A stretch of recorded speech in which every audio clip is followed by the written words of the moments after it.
अस्सलाम वालेकुम वरहमतुल्लाह। पोर्टलैंड में जो है कुछ वक्त पहले एक मस्जिद के सामने एक रिलीजियस रैली निकली। उस रैली के लोग जब मस्जिद के ठीक सामने पहुंचते हैं तो उस समय जो है वो तरह तरह के नारा लगाते हैं। ये नारा को सुनकर उनमें से ही एक भाई जो है उनमें से एक जिम्मेदार के पास जाते हैं, उनसे कहते हैं कि ऐसे मस्जिद के सामने मत करिए, हम यहाँ से आगे निकल जाए तो अच्छा है।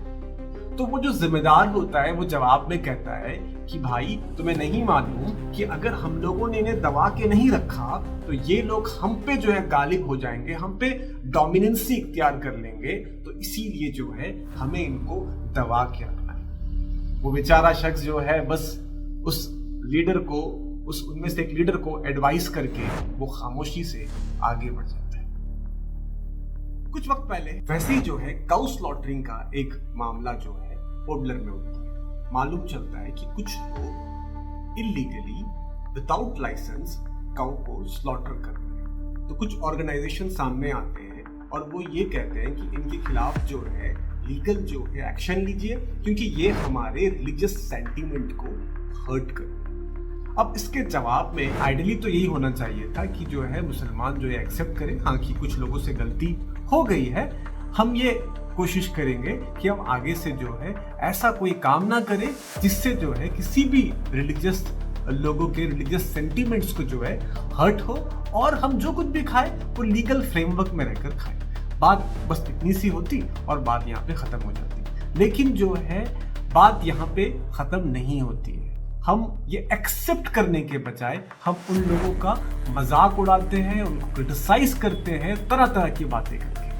हम ये कहते हैं उनसे कि जो है इंडिया जो है बीफ एक्सपोर्ट में जो है नंबर 1 है। हम उनको ये कहते हैं कि फला कितने जो है हिंदू है जो बीफ जो है वो खाते हैं। हम उनसे ये कहते हैं कि ये बस एक पॉलिटिकल एजेंडा है। तो ऐसे कई चीजों को जो है लोग रेस करते हैं, और मैंने जो एक फेसबुक पोस्ट शेयर किया था उसके ऊपर भी जो है कुछ लोग इनडायरेक्टली और डायरेक्टली ऑब्जेक्शन रेस करते हैं। तो मैं क्या करने वाला हूँ, बेसिकली मैं जो हूँ वो जो इंसिडेंट जो मैंने पहले डिस्कस किया और ये जो इंसिडेंट है यानी काउ स्लॉटरिंग वाली, इन दोनों इंसिडेंट को मैं डिस्कस करूंगा और ये कोशिश करूंगा बताने के लिए कि माफ करिएगा, विद ऑल ड्यू रिस्पेक्ट, हम दोनों कम्युनिटी के अंदर एम्पैथी की कमी है। हम दोनों कम्युनिटी के अंदर कुछ ऐसे लोग हैं जो एक दूसरे के रिलीजियस सेंटीमेंट्स के रेस्पेक्ट नहीं करते हैं, और ये असल वजह है जिसके वजह से जो है कम्युनल हार्मोनी जो है वो डिस्टर्ब होती है। तो जो पहला इंसिडेंट है जिसमें मुसलमानों को दबा के रखने की बात कही गई है, तो मैं पहले उसको डिस्कस करूंगा। देखिए, जिस कंट्री में मुसलमानों की पॉपुलेशन एक 14-15% है और 80% जो है हमारे हिंदू भाई हैं, क्या ये लॉजिकली पॉसिबल है कि जो है मुसलमान जो है इतने कम तादाद में होकर वो इतनी बड़ी मेजॉरिटी को दबा के रखे? कोई जवाब में शायद ये कहे कि मुगलों ने ऐसा किया था, फला ने ऐसा किया था। तो मैं बहुत रिस्पेक्टफुली आपसे कहना चाहूंगा कि उन्होंने जो भी कर्म किए थे, उन्होंने जो भी काम किए थे, अच्छा या बुरा, उन सब का बवाल उनके सर पे है, और अल्लाह सुब्हानहू तआला उनसे उनके बारे में पूछेगा। अल्लाह के नबी सल्लल्लाहु अलैहि वसल्लम ने फरमाया कि अगर कोई एक नॉन मुस्लिम, एक मुसलमान हुक्मरान, एक मुसलमान जो है रूलर उनके अंडर रहता है और एक मुसलमान जो है उस नॉन मुस्लिम पे जुल्म करता है, उस नॉन मुस्लिम को परेशान करता है, उस नॉन मुस्लिम को बेवजह मारता है, तो वो मुसलमान रूलर जो है, वो मुसलमान, एक आम मुसलमान भी, वो जन्नत क्या, जन्नत की खुशबू तक नहीं पाएगा। एक हदीस में अल्लाह के नबी सल्लल्लाहु अलैहि वसल्लम ने यह फरमाया कि अगर कोई मुसलमान जो है उसके अंडर, उसके रूल में रहते हुए जो है एक नॉन मुस्लिम उसको जो है उससे कोई चीज ले ले, उसकी कोई चीज को जबरदस्ती जो है छीन ले, तो नबी सल्लल्लाहु अलैहि वसल्लम ये कहते हैं कि कल जो है जिस दिन हिसाब किताब होगा उस दिन जो है मैं उस नॉन मुस्लिम का वकील बनकर उस मुसलमान के खिलाफ खड़ा रहूंगा।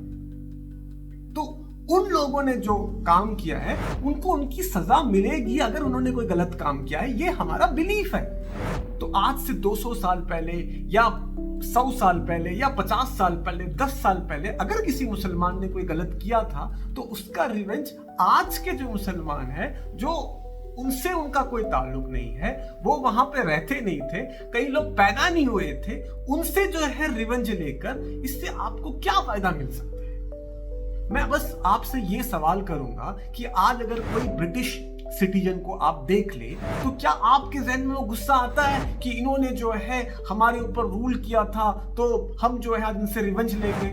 नहीं, नहीं आता है, क्योंकि वो उनके एंसेस्टर थे, उन्होंने कुछ गलती अगर की है, जो कुछ भी थी, वो उसका बवाल उनके सर पे है, राइट? तो ये जो मेंटेलिटी है, यकीन जानिए, ये बहुत एक नेगेटिव मेंटेलिटी है। ये सोसाइटी के कम्युनल हार्मोनी को डिस्टर्ब करेगी और हमारे नेशन को प्रोग्रेस होने में एक बहुत बड़ा हिंड्रेंस पैदा करेगी। मैं अपने हिंदू भाइयों से और अपने मुसलमान भाइयों से, दोनों से कहूंगा, यकीन जानिए, रिलीजियस एक्सट्रीमिज्म जो है वो कभी भी कहीं के लिए भी अच्छी चीज नहीं है। हम अपने पड़ोसी मुल्क में देख चुके हैं कि रिलीजियस एक्सट्रीमिज्म एक मुल्क को, एक कंट्री को तबाह कर लेती है। आज 2 या 3 जनरेशन के बाद उनमें जो यूथ है उनको ये समझ में आ रही है कि रिलीजियस एक्सट्रीमिज्म कितनी बुरी चीज है। हम बिल्कुल नहीं चाहेंगे कि मेरे मुल्क में, मेरे देश में ये एक्सट्रीमिज्म बढ़े और उसका नेगेटिव इंपैक्ट हम सबको जो है सहना पड़े। अब इंशाल्लाह हम काउ स्लॉटरिंग के ऊपर बात करेंगे। देखिए, अगर कोई शख्स लाइसेंस के साथ लीगल फ्रेमवर्क में होकर कोई चीज को कंज्यूम करता है बिना किसी के रिलीजियस सेंटिमेंट को हर्ट करते हुए, उसमें कोई मसला नहीं है। प्रॉब्लम तब आती है जब हम किसी के रिलीजियस सेंटिमेंट को रिस्पेक्ट नहीं करते हैं। और यकीन जानिए, ये इस्लामिकली भी जो है एक बहुत बड़ा गुनाह है। अल्लाह सुब्हानहू ताला कुरान मजीद में कहते हैं कि O believers do not insult what they invoke beside Allah, यानी तुम उन लोगों के जो माबूद है उनकी जो है तुम डिसरिस्पेक्ट मत करो, तो वो भी जो है पलट के अल्लाह सुब्हानहू ताला का डिसरिस्पेक्ट करेंगे और इससे क्या होगा, एक कम्युनल जो है डिसहार्मोनी जो है वो क्रिएट होगा। तो हमें ये समझना जरूरी है कि जो हमारे हिंदू भाई है उनके हिसाब से जो उनके जो हाईएस्ट ऑथोरिटी में जो स्क्रिप्चर्स है, जैसे कि जो वेद है, और वेद में भी अगर आप ऋग्वेद देखेंगे, अथर्ववेद देखेंगे, उसमें जो है काऊ को एक हाईएस्ट पोजीशन दिया गया है। काऊ की सैक्रेडनेस जो है उन स्क्रिप्चर्स में मेंशन की गई है। तो अगर हम उनके सेंटिमेंट्स के रेस्पेक्ट करें, और सारे लोग मुसलमान जो है वो हिंदुओं के जो है रिलीजियस सेंटिमेंट्स को रेस्पेक्ट करें, हिंदूज जो है मुसलमानों के रिलीजियस सेंटिमेंट को अगर रेस्पेक्ट करें, तो यकीन जानिए सोसाइटी में अपने आप ही जो है एक सोशल हार्मोनी बनी रहेगी। ओके, अब हम बात करेंगे कुछ ऐसे ऑब्जेक्शंस के बारे में जो कुछ मुस्लिम्स और कहीं दूसरे लोग भी जो है रेस करते हैं इस इशू। ऑब्जेक्शन नंबर 1 कि कहीं हिंदूज जो है वो बीफ कंज्यूम करते हैं। देखिए, अगर कोई शख्स हम मुसलमानों से ये कहे कि आप मुसलमानों में से जो अक्सर हमारी जो बहनें हैं, जो औरतें हैं, वो जो है निकाब जो है वो नहीं करते हैं, एक 80% लोग, एक अप्रॉक्स मैं आपको एक नंबर बता रहा हूं, वो नहीं करते हैं, तो लिहाजा जो है निकाब जो है वो नहीं करना चाहिए, या वो करने की जरूरत बाकी औरतों को भी नहीं है, क्योंकि मेजॉरिटी ऑफ औरतें नहीं कर रही है। तो आपका जवाब क्या होगा? आपका जवाब ये होगा कि जो है नहीं भाई, जो हमारे जो रिलीजियस स्क्रिप्चर है उसमें जो है हमें ये बताया गया है कि हम जो है पर्दा करें, हम जो है हिजाब अपनाएं। तो ये जो कॉन्सेप्ट है हिजाब का और पर्दे का, वो जो है एक इस्लामिक कॉन्सेप्ट है, राइट? वैसे ही अगर सोचो कोई आपसे ये कहे कि मेजॉरिटी ऑफ मुसलमान जो है नमाज नहीं पढ़ते हैं, तो लिहाजा जो है आपको जो है नमाज जो है वो पढ़ने की जरूरत नहीं है, क्योंकि एक अप्रॉक्स नंबर अगर मैं कहूं तो शायद 70% जो है मुसलमान ऐसे होंगे जो 5 वक्त की नमाज पाबंदी के साथ नहीं पढ़ते हैं। I may be wrong, so don't quote me, लेकिन मैं समझाने के लिए बात कह रहा हूं कि 70% अगर नहीं पढ़ रहे हैं, या मेजॉरिटी ऑफ लोग अगर मुसलमान नहीं पढ़ रहे हैं, तो इस सिनेरियो में अगर आपको ये कहा जाए कि आपको नमाज पढ़ने की जरूरत नहीं है, नमाज जो है वो जरूरी नहीं है, क्योंकि मैंने देखा है मेरे दोस्त ऐसे हैं जो नमाज 5 वक्त की नहीं पढ़ते हैं, तो आप जवाब में कहोगे कि आपकी दोस्त जो करते हैं वो गलत है, हमें ऐसा नहीं करना चाहिए, क्योंकि अल्लाह ने जो है नमाज को जो है फर्ज किया है 5 वक्त की नमाज को, राइट?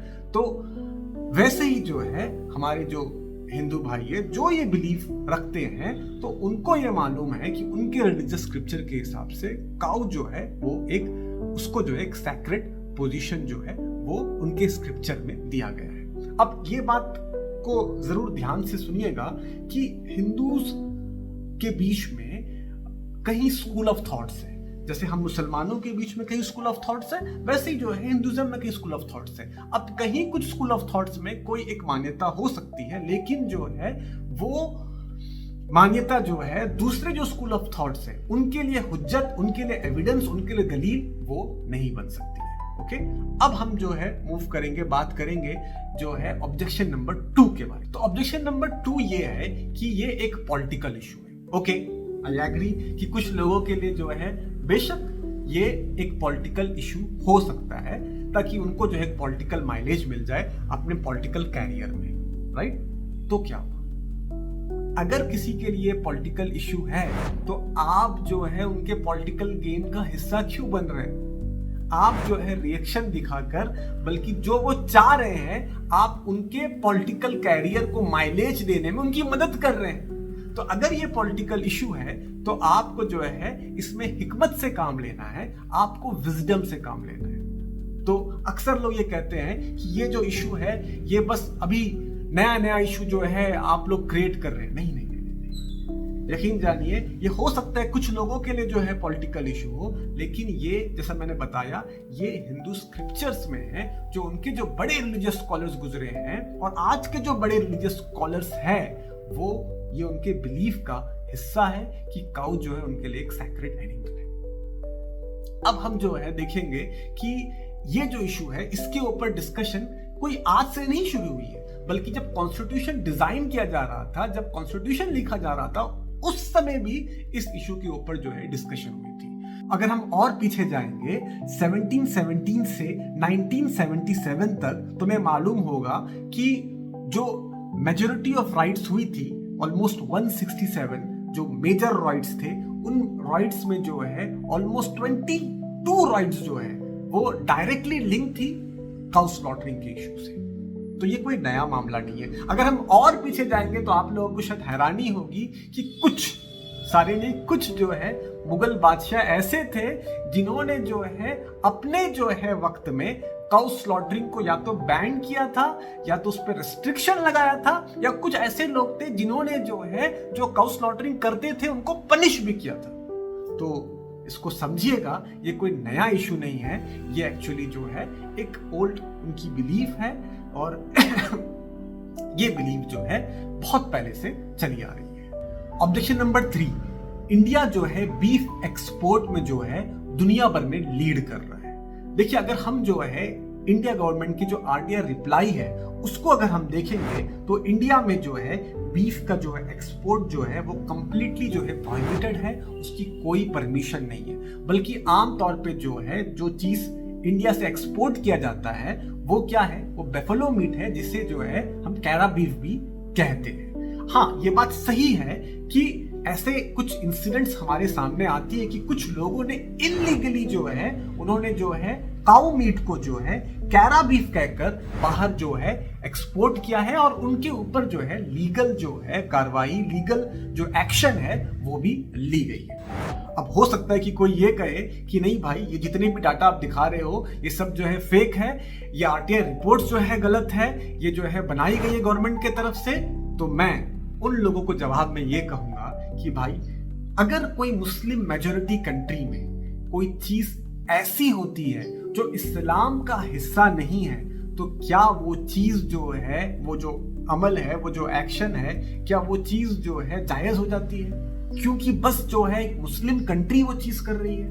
बिल्कुल नहीं। अगर मान लीजिए for the sake of argument government ये चीजें कर रही है, मान लीजिए for the sake of argument, मुझे नहीं मालूम वो कर रही है नहीं कर रही है, जो रिपोर्ट थी आरटीआई की वो मैंने आपके सामने रख दिया, लेकिन अगर हम मान के चलते हैं तो इससे जो है वो जो हिंदूज है जिनका ये बिलीव है कि काउ जो एक सैक्रेड पोजीशन रखता है, तो हमें जो है ये कोई राइट्स नहीं है, हमारा कोई ये राइट्स नहीं है कि हम जो है उनके बिलीफ सिस्टम पे क्वेश्चन रेज करें। अब मैं आखिर में जो हूं बस आप लोगों से ये कहना चाहूंगा कि जो असल वजह है जिसकी वजह से जो है पीसफुल कोएग्जिस्टेंस हमारी सोसाइटी में हमें नहीं दिखाई देती है, जिसकी वजह से जो है कम्युनल टेंशन बनी रहती है, वो वजह ये है लैक ऑफ एम्पैथी। हम जो है दूसरे की फीलिंग्स को नहीं समझ पाते हैं, हम दूसरे के सेंटीमेंट्स को नहीं समझ पाते हैं, और ये गलती जो है हर कम्युनिटी से किसी ना किसी लेवल पे होती है। होना क्या चाहिए कि जो है हम दूसरों के फीलिंग्स को समझे, हम दूसरों के जगह में अपने आप को रख के देखें। लेकिन हम क्या करते हैं, हम जो है दूसरों के गलतियों को जो है उसे जो है हम बढ़ा चढ़ा कर जो है देखते हैं, अपने गलती जो है वो हमें छोटी नजर आती है। जब तक ये माइंडसेट होगा ना तो यकीन जानिए कि हमारी सोसाइटी में जो है पीसफुल कोएग्जिस्टेंस नहीं हो सकती है। हम सबको मिलकर इस माइंडसेट को चेंज करने की जरूरत है। एक और चीज जरूर ऐड करना चाहूंगा और वो ये है कि कई बार जो है हमारे मुसलमान भाई भी और हमारे हिंदू भाई भी जब भी कोई जो है हमारे रिलीजियस सेंटीमेंट्स को हर्ट करता है तो हम जो है कानून को जो है अपने हाथ में ले लेते हैं। यकीन जानिए ये बहुत प्रॉब्लमेटिक चीज है और इससे सोसाइटी में जो है सोशल टेंशन जो है वो और बढ़ जाती है। मैं समझ सकता हूं कि कई बार जो है अगर हम सिस्टम के तहत जाते हैं तो उसमें वक्त ज्यादा लगता है, लेकिन सोसाइटी के ग्रेटर कॉज के लिए हमें पेशेंस के साथ काम लेना होगा। अगर जो है लोअर अथॉरिटी में हमारी बात नहीं मानी जा रही है तो हम हायर अथॉरिटी के पास जाए। हम जो है ऐसे कम्युनिटी लीडर्स जो है उसको हम इन्वॉल्व करें, मीडिया को इन्वॉल्व करें और अगर जरूरत पड़े तो हम जो है कोर्ट तक जाए, लेकिन जो है कानून को हम अपने हाथ में ना ले, क्योंकि जो है ये हमारे सोसाइटी के ग्रेटर कॉज के लिए ज्यादा बेनिफिशियल।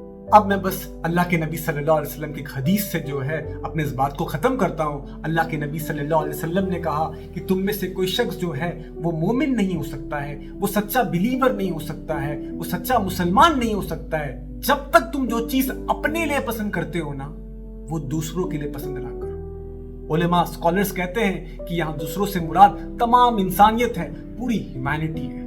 बस यही मेरा मैसेज है आप सबके लिए। Thank you very much. Peace be upon you all.